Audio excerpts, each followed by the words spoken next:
Hello aspirants, welcome to my channel smart journey to success.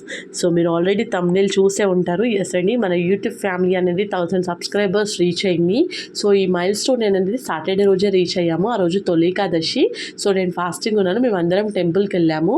So టెంపుల్లో ఉన్నప్పుడు మా పాప వచ్చి చెప్పింది, మమ్మీ 1000 సబ్స్క్రైబర్స్ రీచ్ అయ్యాము అనేది. చాలా హ్యాపీగా ఫీల్ అయ్యాను. ఆ రోజే అసలు వీడియో చేద్దాం అనుకున్నాను, బట్ పిల్లలకి పేరెంట్స్ మీటింగ్ ఉండే వెళ్ళొచ్చేసరికి లేట్ అయింది. అండ్ నిన్న రిలేటివ్స్ ఇంటికి వెళ్ళాము. సో అందుకే వీడియో చేయడం కుదరలేదు. సో ఈ రోజు ఈ వీడియోలో ఏంటంటే నా ఈ జర్నీ ఎలా జరిగింది అనేది మీతో షేర్ చేసుకుందాం అనుకుంటున్నాను. సో ఫస్ట్ ఆఫ్ ఆల్, ఇప్పటివరకు నా ఛానల్ని సబ్స్క్రైబ్ చేసుకున్న ప్రతి ఒక్కరికి కూడా thank you so much. Me each and every comment నాకు ఎంతో ఎంకరేజ్మెంట్ ఇచ్చింది. ఇంత పాజిటివ్ కమెంట్ అంటే నాకు ప్రతి నెక్స్ట్ వీడియో ఎంతో మోటివేషన్తో చేశాను అనమాట నేను. సో చాలా హ్యాపీగా ఉన్నాను. ఇంకొకటి, నేను హానెస్ట్లీగా చెప్తున్నాను, 1000 సబ్స్క్రైబర్స్ మాత్రమే రీచ్ అయ్యాను. ఇంకా వాచ్ అవర్స్ కంప్లీట్ అవ్వలేదు. వాచ్ అవర్స్ అనేది చాలా టైం పడుతుంది నాకు. బట్ నాకు ఈ 1000 సబ్స్క్రైబర్స్ రీచ్ అవ్వడం అనేది నాకు ఒక గ్రేట్ అచీవ్మెంట్ లాగా నేను ఫీల్ అవుతున్నాను. ఎందుకు అంటే, నేను ఛానల్ స్టార్ట్ చేసినప్పుడు నేను మైండ్లో అసలు నాకు ఏం లేకుండే. జస్ట్ నేను ఎడ్యుకేషనల్ ఛానల్ మాత్రమే స్టార్ట్ చేద్దాం అనుకున్నాను. నేను స్టార్ట్ చేశాను. స్టార్ట్ చేసిన తర్వాత జస్ట్ నేను మా పాపకి చెప్పాను అనమాట, ఇట్లా స్టార్ట్ చేశాను బయట ఎడ్యుకేషనల్ ఛానల్ని. అవును మమ్మీ, మంచిగా స్టార్ట్ చేసినావు అని చెప్పింది. తర్వాత నేను అన్నాను, లేదు బెట్ట, ఇట్లా ఎడ్యుకేషనల్ ఛానల్కి గ్రోత్ తక్కువ ఉంటుంది, మరి అందులో ఫేస్లెస్ ఛానల్ కదా అని. మా పాప ఏమన్నదంటే, నువ్వు అవన్నీ ఏం మైండ్లో పెట్టుకోకు, నువ్వు ఇప్పటివరకు ఏదైతే ప్రిపరేషన్ చేసావో అదే కంటెంట్ నువ్వు ఇవ్వు.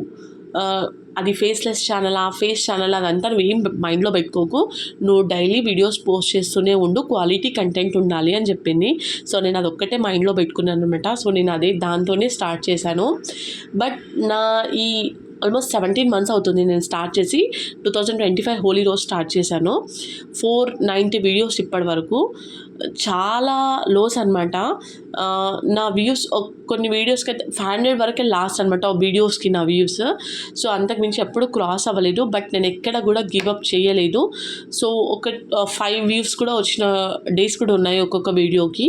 సో బట్ ఏంటంటే, నేను కన్సిస్టెన్సీ అనేది మెయింటైన్ చేశాను. నాకు ఇన్ కేస్ ఏదైనా వర్క్ ఉండి కుదరకపోతేనే నేను వీడియో అనేది పోస్ట్ చేయలేదు. రిమైనింగ్ డేస్ నేను అన్ని డేస్ పోస్ట్ చేశాను అనమాట. సో ఇక్కడే ఈ యూట్యూబ్ జర్నీ అనేది నా ప్రిపరేషన్కి చాలా మోటివేషన్. సో ఇప్పుడు ఎలా ఇన్ని డేస్ తర్వాత నేను 1000 సబ్స్క్రైబర్స్ రీచ్ అయ్యాను, నేను ఇన్ని ఇయర్స్ నుంచి ప్రిపేర్ అవుతున్నాను కదా, డెఫినెట్గా వన్ డే వస్తుంది, ఆ రోజు సక్సెస్ అవుతాను అనేది. సో అందుకే నేను ఎప్పుడు గివప్ చేయడానికి ఇష్టపడాను అనమాట. సో మీరు కూడా అలా చెయ్యకండి, డెఫినెట్గా ఒక డే సక్సెస్ అనేది వస్తుంది. ఓకే. సో నేను మీకు ఇంకొకటి కూడా చెప్పాను, సక్సెస్ అంటే ఓన్లీ ఎగ్జామ్ క్రాక్ చేస్తే ఒకటే సక్సెస్ కాదు. ప్రతి ఒక్కరిలో ఒక్కొక్క టాలెంట్ ఉంటుంది, అది మనం ఐడెంటిఫై చేసి బయటకు తీయాలన్నమాట.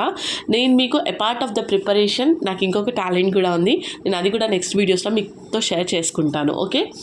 సో ఏంటంటే, ఈ జర్నీ అనేది ఇది అంటే నాకు ఒక బిగ్ అచీవ్మెంటే.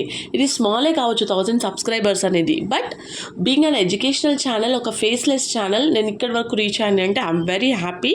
అంటే నా కంటెంట్ కొంతమందికి హెల్ప్ అయినా సరే. ఓకే. ఇలాగే మీరు సపోర్ట్ చేయండి. డెఫినెట్గా నేను ఇంకా ముందు ముందు మంచి కంటెంట్ తీసుకొస్తాను. ఓకే. సో ఇప్పటి వరకు నాకు సపోర్ట్ చేసిన ప్రతి ఒక్కరికి కూడా థ్యాంక్ యూ సో మచ్ అండి. ఇలాగే సపోర్ట్ చేయండి. Okay. So for daily videos, please like, share and subscribe my channel. Thanks for watching.